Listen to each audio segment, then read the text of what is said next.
Okay, if you buy a studio package from us, the mixer, the SRM, will be pre-wired up to all the stuff, so you really won't need to worry about this. But if you just buy a mixer, it's useful to be able to see what the connections on the back are. So we're just going to go through what connections there are and what they're all for.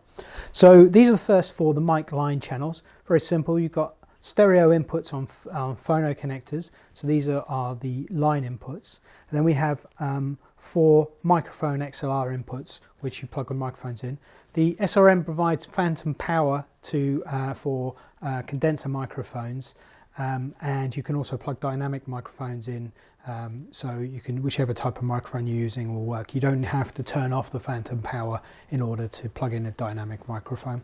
Then we also have the remote outputs. Now these are only used for when in line mode on these first 4 channels, because these provide the remote starts for if you're starting a CD player or some other device. Next 4 channels, channels 5 to 8, are the myriad channels. So these are stereo line channels, and so we've got the bottom inputs here, myriad 1, 2, 3 and 4, again on phono connectors, and then these are lines, line input for channel 5 through to 8 as well. So again, just stereos. And as with the microphones, the remote outputs allow you to do fader starting, but only function for the line inputs, because of course the myriad inputs are handled via the USB connection to the myriad computer. Channel 9 is the auxiliary and telephone balance channel.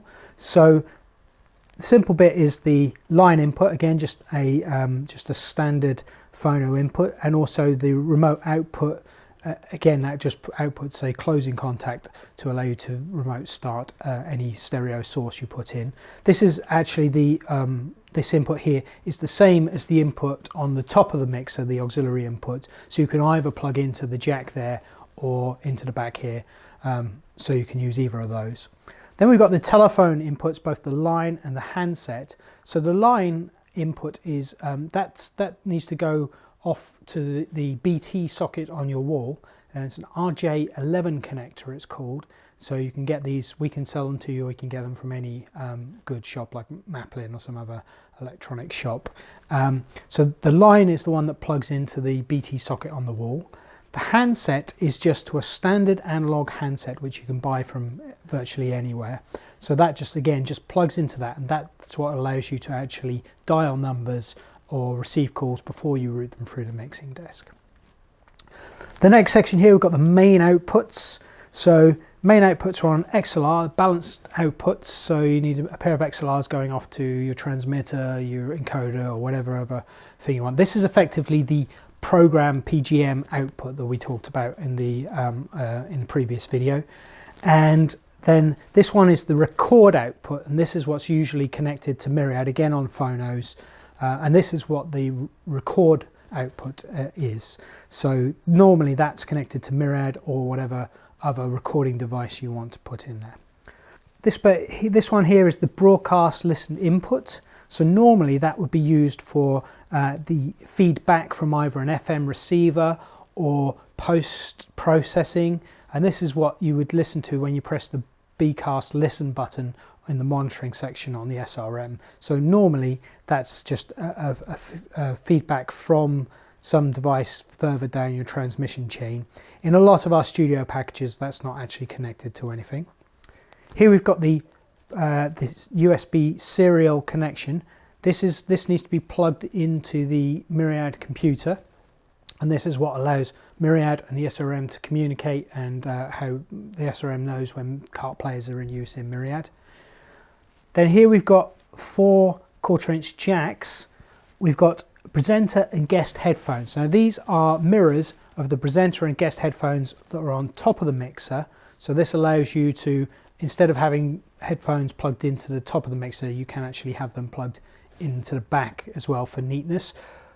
As a bonus to that, you can also plug in headphones both into the top and the back, so you can plug 4 sets of headphones into the SRM if you need to.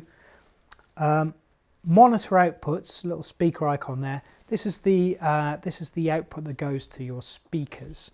Now it's very important that you use the this one for your speakers in your studio as opposed to, say for example, the record output, because the monitor output is switched, which means that whenever the microphones are on, this output is muted to prevent feedback. So it's really important that you plug your speakers into this one. And the final one here we've got is the light controller. And again, this is a closing contact that occurs whenever any of the mic channels are turned on. And this is used to drive the kind of mic live light that is included in a lot of our studio packages.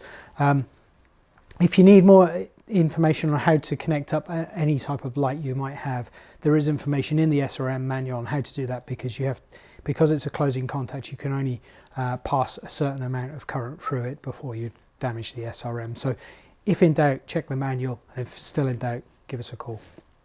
Final two things are power. Obviously, it's a standard IEC, or commonly called a kettle lead, that goes in there, and there's also an earthing point here, so you can earth all the equipment in your studio to the mixer.